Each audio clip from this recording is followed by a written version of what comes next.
Greetings, ladies and gentlemen, and welcome to this latest edition of Tales from Outer Space. Hope you enjoy.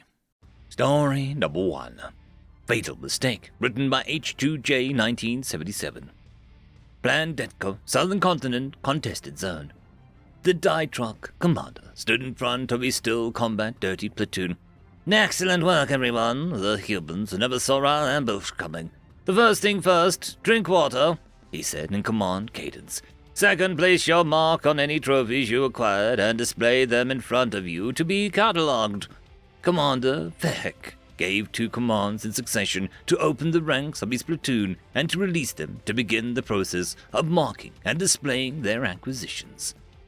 I will award a monetary bonus to the soldier with the highest captured rank insignia and another to the soldier with the highest overall valued haul. Feck was excited to see what they had walked away with.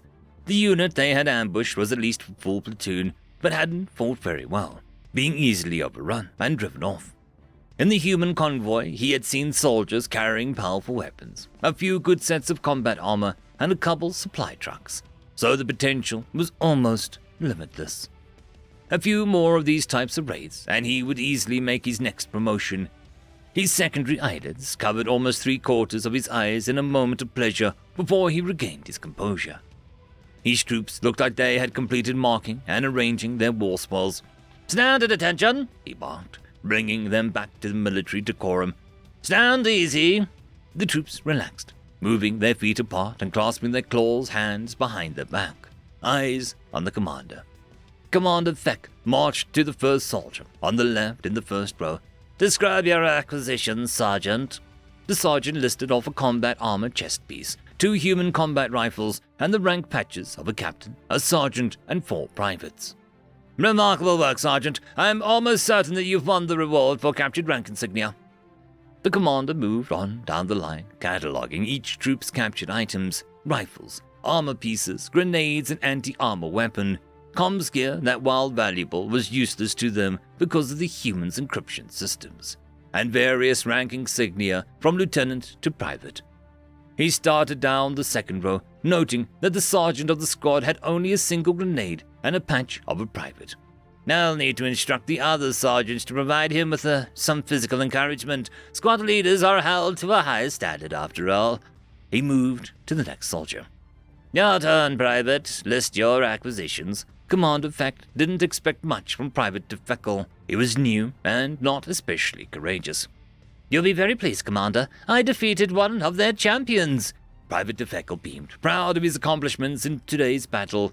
He had a rough time of things since joining the unit. He wasn't the biggest or strongest Die Truck, and had lost more than 1 trophy to his stronger or more ferocious seniors.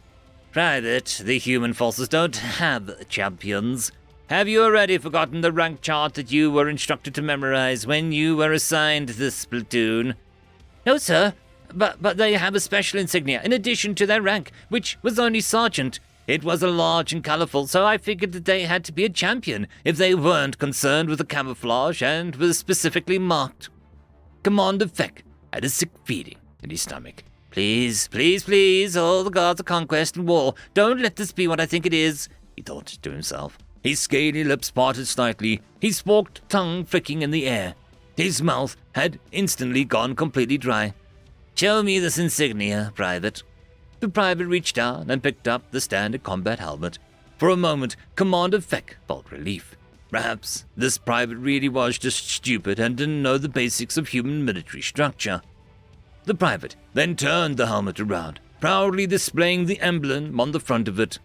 Commander Feck's heart started racing, and he reflexively clenched his fist.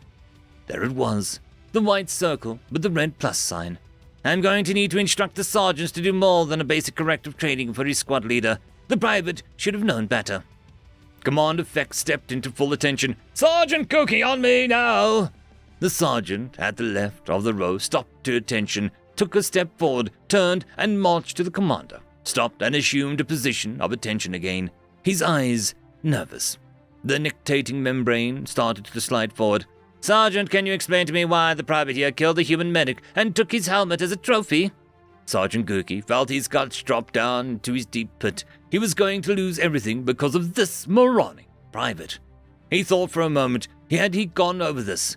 Trek, I didn't get to it with this new private. I figured he'd be dead after the first skirmish. Sir, I apparently neglected to instruct him on this particular classification in the human military and its significance. Private DeFeckle's feelings of accomplishments was gone now. All he felt was fear. He had messed up somehow, and badly. Sir, why is killing one of the medics such a bad thing? Sergeant Gookie slapped Private DeFeckle so hard that the skin between the scales in the Private DeFeckle's face instantly turned a bright red. You do not speak unless told to do so, Private. We're all as good as dead because you thought that you could take on a human champion and win. Human medics are non-combatants. They wade through the battlefield, tending to the wounded and dragging them to safety with no concern for their own lives, equipped with only a small caliber sidearm. Therefore, the humans hold their medics to be sacrosanct. To harm or kill one is to unleash rage and ferocity like you have never seen before. Commander Feck snapped. It is a little late for that explanation now, Sergeant. Commander Feck pushed Sergeant Gookie towards his original position in the row, and proceeded to walk out of formation, ignoring military decorum. Stand to attention, he barked. Leave your trophies in place. Get your assigned defensive positions and observation posts. They'll be coming, and they will be mad as hell. Private DeFeckle, Sergeant Gookie, you stay behind. Looking to the sergeant in the front row, Commander Feckle said, Sergeant Lopov, you two, dismissed. As then the sirens began to wail. It was too late. Sir, we've got contact on the north and west sides of the warehouse. Kish, they brought a Shinigami gunship. Small arms fire beat against the north and west side of the building. But that wasn't the problem. They could hide within the maze of warehouses and try to wear down the close-quarter combat, but the Shinigami gunship meant almost inescapable death. Commander Feck sighed. It had been going so well. A massive explosion on the east side of the building told him the Shinigami was engaging with its artillery cannon. Humans were frighteningly creative in warfare. Who else would mount an artillery cannon, multiple chain guns, and even a micro-rail gun onto the airframe that was designed to loiter over a combat zone and simply lay waste to anything that opposed it? Broadcast full surrender, lay down your arms. Sergeant Lopov, take Sergeant Gookie and Private DeFeckle into custody. If we're extremely lucky, they'll accept our surrender, and we'll leave here as prisoners of war. If not, I will see you in hell, Private. End of story.